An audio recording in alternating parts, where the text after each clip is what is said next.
Conquérir des raisons pour lesquelles la SNE de Moundou ne fournit pas une desserte complète en électricité à cette ville est l'objet de la descente du gouverneur Mohammazen Al-Hadji Yahya. Sur place, le gouverneur s'est entretenu avec la chef d'exploitation adjointe, Madame Bouri Madjibé, en présence de ses techniciens. Tout de suite après l'accueil, le gouverneur Mohammazen Al-Hadji Yahya a engagé la discussion. Parmi les difficultés, c'est le manque de carburant.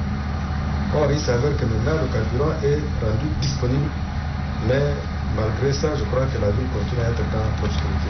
La chef d'exploitation, Madame Bouri Madjibé, qui se dit très touchée par ces problèmes, a brièvement fait la situation au gouverneur. Dernièrement, on a pu réparer, mais à la dernière minute, ça a encore lâché.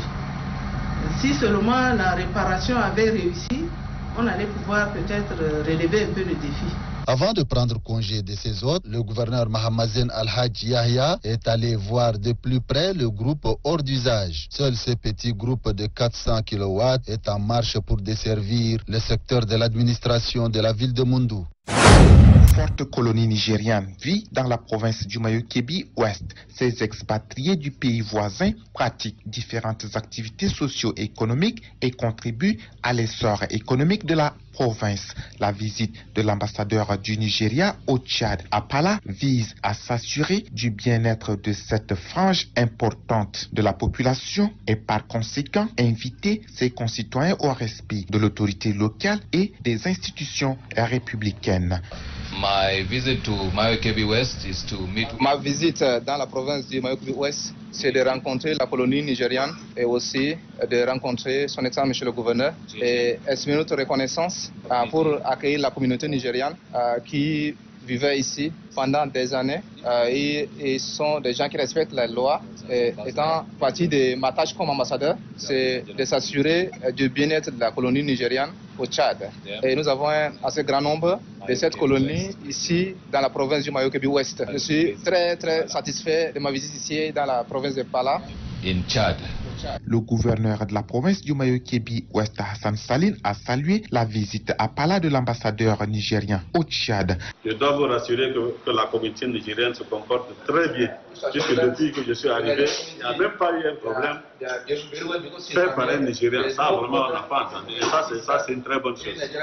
C'est comme ça que les communautés africaines doivent vivre, c'est-à-dire respecter les us et coutumes des populations, rencontrer les autorités et vivre comme eux. L'ambassadeur du Nigeria au Tchad, son excellence Zana Umaru Bokar Kolo, s'est félicité de la chaleur d'accueil dont ses concitoyens bénéficient au Mayo-Kébi Ouest. Les hommes se permutent à la tête de l'administration territoriale. Ainsi, Djiber Younous, qui est nommé au terme du décret 0344 du 2 mars 2021, prend les rênes de la délégation générale du gouvernement auprès de la commune de N'Djamena. Il remplace à ce poste Adoum Forte Amadou, qui a passé 5 mois à la tête de cette délégation. Le délégué sortant a saisi l'occasion pour féliciter son successeur pour sa nomination. Permettez-moi de vous féliciter pour votre nomination à la tête de la province de N'Djamena et de porter votre attention que la configuration de la province de N'Djamena, avec une population cosmopolite en perpétuelle expansion, vous amènera à exercer une politique de proximité, d'apaisement pour une efficacité dans vos activités, afin d'atteindre les objectifs fixés au plan politique, économique, social, culturel et surtout sécuritaire. Le ministre de l'administration du territoire et des collectivités autonomes, Mamad Ismail Chaibou, qui a installé Djiber Younous dans ses nouvelles fonctions, reconnaît en lui un administrateur chevronné. Il lui donne quelques orientations pour la réussite de sa mission. Vous exercez, monsieur le délégué général du gouvernement et surtout les services publics et agents de l'État, de manière rigoureuse, efficace, incontournable pour la hiérarchie de l'État.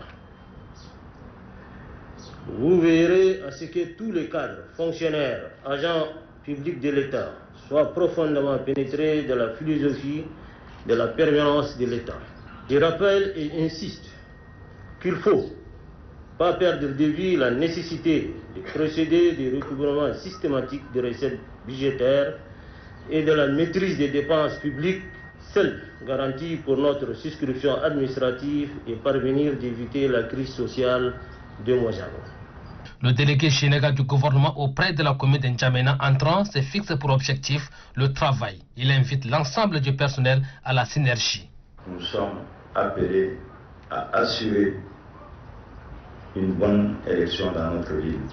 Nous devons veiller les 1 mois de campagne, nous devons être debout matin, midi, soir. Il faut mettre le paquet pour que cela se passe dans de très bonnes conditions. Les ceintures du procès verbal entre les délégués sortants et entrants du gouvernement en présence du ministre de l'administration du territoire et des collectivités autonomes, Mamad Ismail Chaibou, ont mis un terme à la passation de commandement. C'était en présence de nombreux invités, dont les magistrats, parents, amis et connaissances, que s'est déroulée la dite audience solennelle. Après lecture de l'acte de nomination faite par le greffier en chef près du tribunal des grandes instances de Mundo Djikongaran Garmade, le procureur de la République près du tribunal des grandes instances de Mundo Brahim Ali Kola a dans ses réquisitions prodigué quelques conseils au président du tribunal entrant. La tâche qui vous attend est immense et exige de vous beaucoup de courage, de patience et de sacrifice. Mais à la lecture de votre curriculum vitae, il apparaît clairement que votre compétence à exercer cette nouvelle fonction est insoupçonnable. Être président du tribunal, c'est jouer le rôle d'un bon père de famille et de savoir-faire, puisque vous ne gérez pas seulement les dossiers judiciaires, mais vous gérez également plusieurs juges au siège, dont vous avez cette lourde responsabilité administrative de bien gérer leur carrière et la coordination des différentes activités relevant de votre compétence.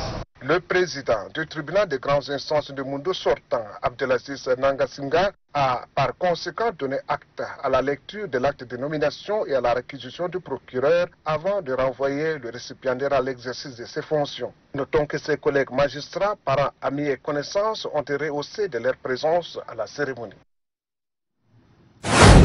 Cet atelier qui regroupe les participants venus de l'Ogon oriental, du Moyen-Chari et du Mandoul permet de mieux comprendre les spécificités des grandes zones pastorales afin d'impulser le processus d'une dynamique réellement inclusive de tous les acteurs de terrain concernés comparativement aux ajustements apportés à la phase 1 du projet régional d'appui au pastoralisme au Sahel. Il s'agit de réfléchir sur les mécanismes de coordination et de répartition des rôles des acteurs et parties prenantes du niveau local au niveau national de la mise en œuvre du projet régional d'appui au pastoralisme au Sahel-Tchad, phase 2, a précisé le directeur technique du dit projet, Mahamat Abdelat. Le gouverneur de la province du Mandoul, Mme Diamrabe Tonga, a exprimé toutes ses gratitudes pour des actions concrètes qu'il ne cesse de mener dans le cadre de lutte contre la pauvreté, surtout en milieu rural, où les populations endurent les effets du changement climatique, causant ainsi l'insécurité alimentaire et nutritionnelle. Notons que c'est sur la base des forts résultats de la phase 1 du projet que la Banque mondiale et les 6 pays du SILS ont lancé les formulations d'une deuxième phase du projet en vue de consolider et préserver les acquis afin d'entreprendre de nouvelles actions mises à l'échelle dans le cadre de la lutte contre la pauvreté.